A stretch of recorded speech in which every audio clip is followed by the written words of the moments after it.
Nous avons organisé un cadre de réflexion pour voir ensemble comment nous pouvons accroître les exportations des produits qui sont fabriqués au Burundi. C'est un cadre qui a été organisé ensemble avec la Chambre de commerce de l'industrie du Burundi, la CFCIB, et le ministère du commerce, des anciennes attributions et des industries, ainsi que les partenaires au développement.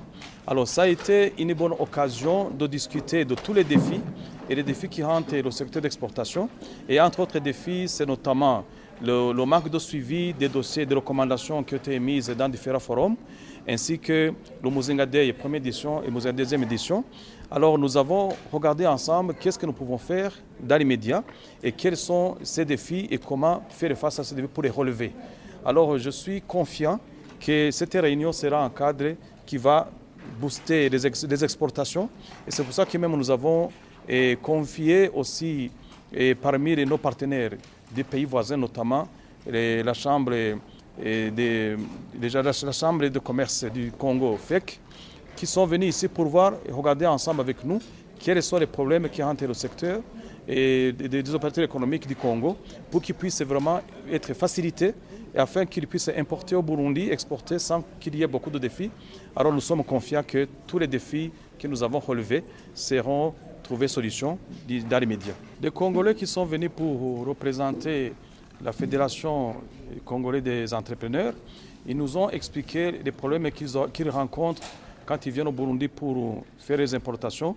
Et à la frontière, nous, on les a compris et nous regrettons beaucoup. Il y a des officiels qui s'adonnent à des pratiques de corruption et qui font du harcèlement des opérateurs économiques congolais. Et nous avons encore une fois réitéré notre engagement, puisque l'année passée, on avait organisé un business forum au Congo, à l'est du Congo à Bukavu, où on a mis en cadre tripartite, le Burundi, le Congo, ainsi que les partenaires de développement qui nous avaient accompagnés pour ce forum. Alors nous avons mis en place une plateforme avec des noms de deux côtés de la Chambre de commerce du Burundi, la CFCIB et l'OFEC du Congo, pour regarder ensemble les opportunités d'affaires, les opportunités d'investissement et surtout s'il y a des défis qu'on devait relever, faire des échanges d'informations. Alors aujourd'hui, on a recommandé, nous avons demandé à l'autorité du ministère du Commerce et à la comité des attributions de nous donner aussi les noms de certaines personnes qui feraient partie de cette plateforme afin de regarder ensemble en temps utile s'il y a des défis, encore une fois, s'il y a des obstacles au commerce avec notre cher pays voisin, le Congo, de trouver des solutions sans qu'il y ait encore une fois des retards. On va continuer à faire le plaidoirie auprès des services du pouvoir public pour que plutôt on ouvre la frontière, qu'on ouvre la barrière de la frontière, comme ça se fait dans les pays de l'EAC. Dans certains pays de l'EAC, ils travaillent même pendant 24 heures.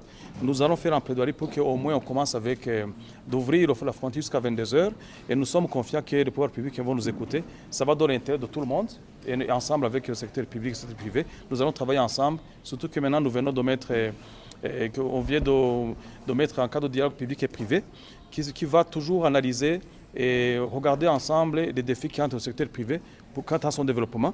Donc ça sera un cadre de trouver des solutions sans toutefois qu'on puisse s'attarder à tous ces difficultés, à tous ces défis. Et nous sommes confiants que tout va changer. La coupure de courant, le manque d'énergie en quantité et en qualité, c'est une réalité dans notre pays. Mais on est en train de discuter avec le ministère de l'Énergie et des Mines, ainsi que la direction générale de la Régie des eaux, pour qu'on puisse regarder ensemble ce qu'ils ont promis, qu'il y aura une amélioration. Et ils nous ont donné le programme avec le mois de mai. Alors aujourd'hui, c'est sûr que cette question est revenue sur la table de discussion. Et nous allons encore une fois faire une séance de travail ensemble avec cette institution et voir ensemble qu'est-ce qui peut être fait, comment est-ce que nous pouvons relever ce défi en rapport avec l'énergie, puisque comme vous le savez, le poumon pour l'industrialisation, c'est l'énergie. Sans énergie, on ne peut pas produire. Et sans la production, on ne peut pas exporter pour gagner des devises. Donc, on est toujours en discussion avec eux. Mais la promesse qui a été tenue, nous allons regarder ensemble pour faire une évaluation pour voir qu'avec le mois de mai, la situation va changer. Il n'y a jamais un forum de plus. Chaque fois qu'il y a un forum, il y a des discussions, il y a des thèmes qui sont débattus. Il y a des thèmes spécifiques, il y a un thème qui est général. Aujourd'hui, c'était une journée de réflexion en rapport avec les exportations. Mais demain, il y aura d'autres forums en rapport avec d'autres sujets. Mais sachez qu'aujourd'hui, c'est vrai que ça a été une discussion en rapport avec la production et l'exportation. Mais demain, ça sera un autre forum. Mais pour question de faire l'évaluation et des recommandations qui seront mises en œuvre, on a décidé de préparer une fiche d'évaluation. Et à chaque fois qu'on va faire un nouveau forum, par exemple l'année prochaine ou dans quelques mois, nous allons d'abord faire une évaluation des recommandations qui ont été émises et les réformes qui ont été planifiées et s'ils ont été réellement mis en œuvre et à quel pourcentage, à quelle hauteur, et pour faire des réajustements en temps utile si c'est nécessaire.